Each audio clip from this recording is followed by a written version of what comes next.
Today, we are talking about the emotional and energetic drivers behind Ehlers-Danlos Syndrome, or EDS.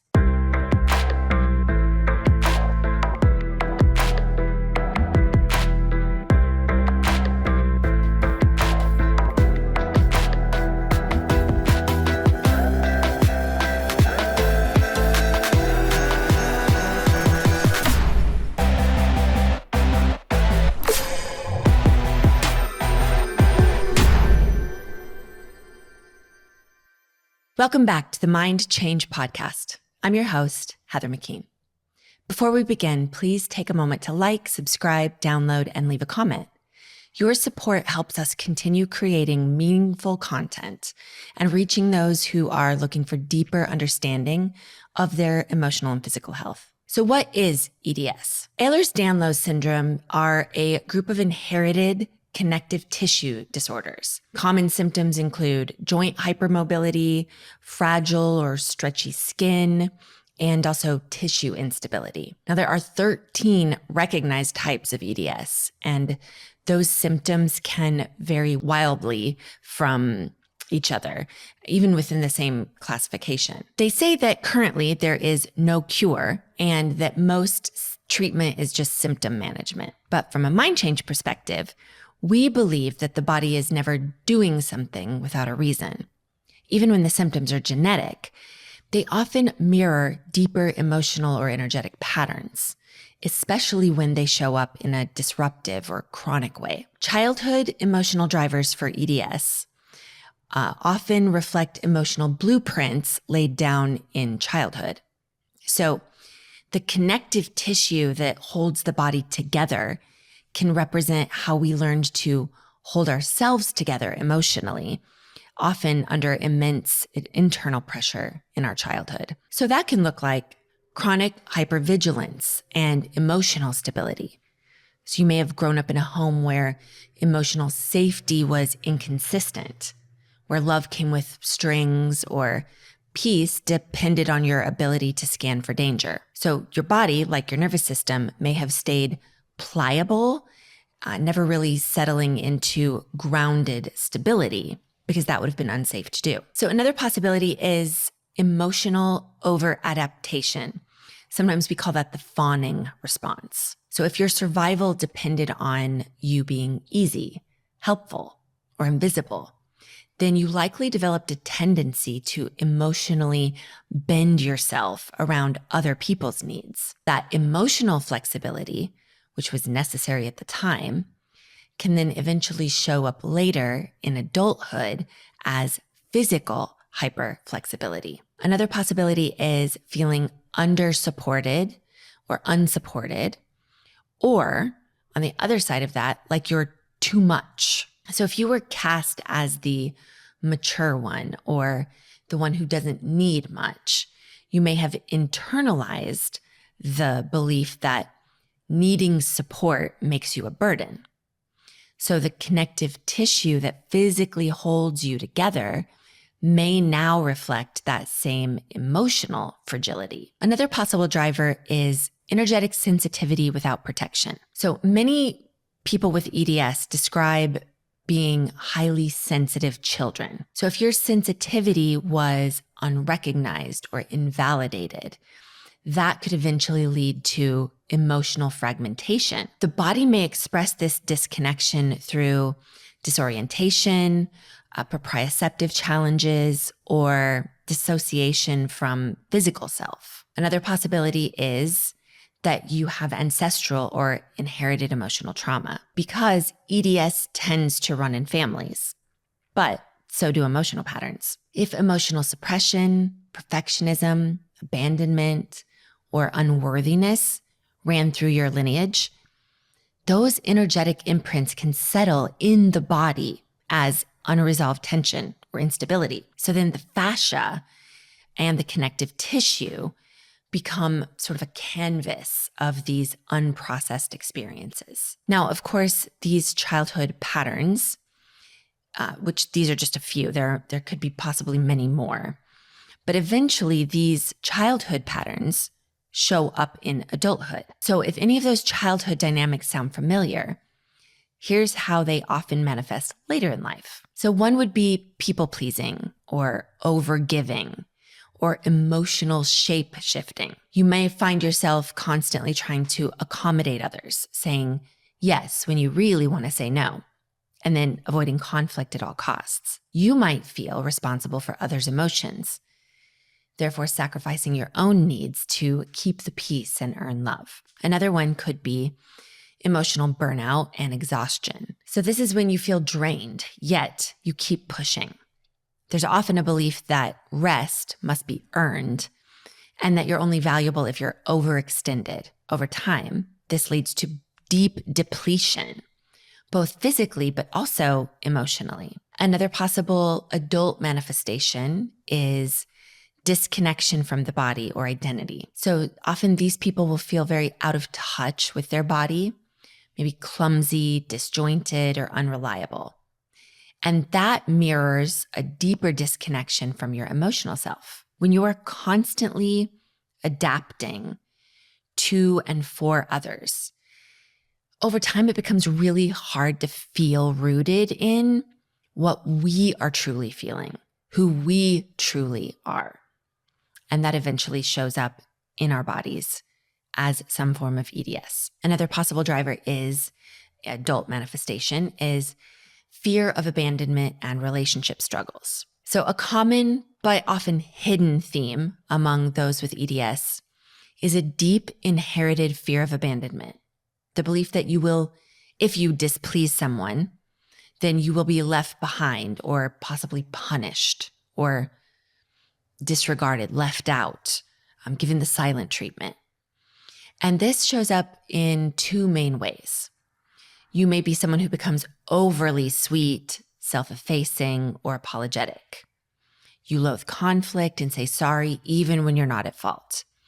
You try to be indispensable to others so that they won't leave, often leading to codependent patterns. Or sometimes on the other side of the spectrum, you may show up as emotionally distant or reactive. And this is a protective strategy. If you push people away first, they can't hurt you by leaving. It's not cruelty. It's not being done to be cruel or to push people away. It's really just a survival tactic to avoid the pain of surprise abandonment. Both of these patterns stem from the same wound, the belief that honestly expressing your true feelings or needs is dangerous or not okay.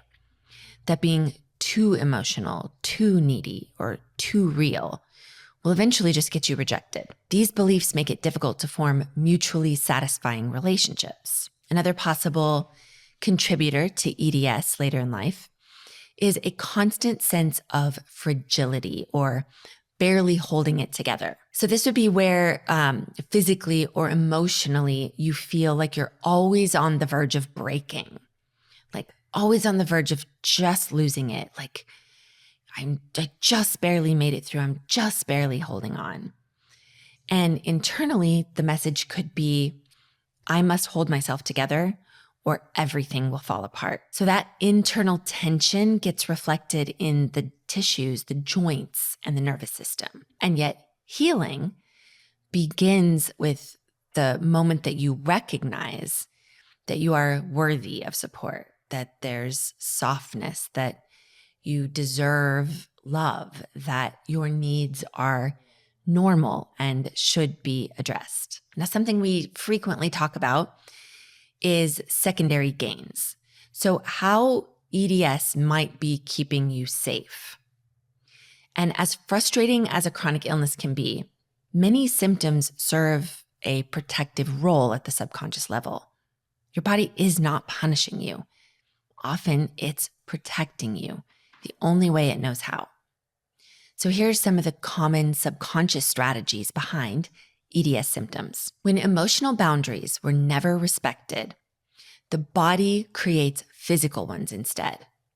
Your body may be enforcing limits that you were never taught how to set. So here's possibly one subconscious secondary gain behind EDS symptoms. So if you grew up where emotional boundaries were never respected, they weren't modeled for you, you weren't in a home where emotional boundaries were spoken about, talked about, then the body creates physical boundaries instead. The body may be enforcing limits that you were never taught how to set. So with the body becoming fragile, that is the body's way of saying, hey, you need to stay a little bit farther away from me. Don't expect too much out of me. Don't ask too much out of me.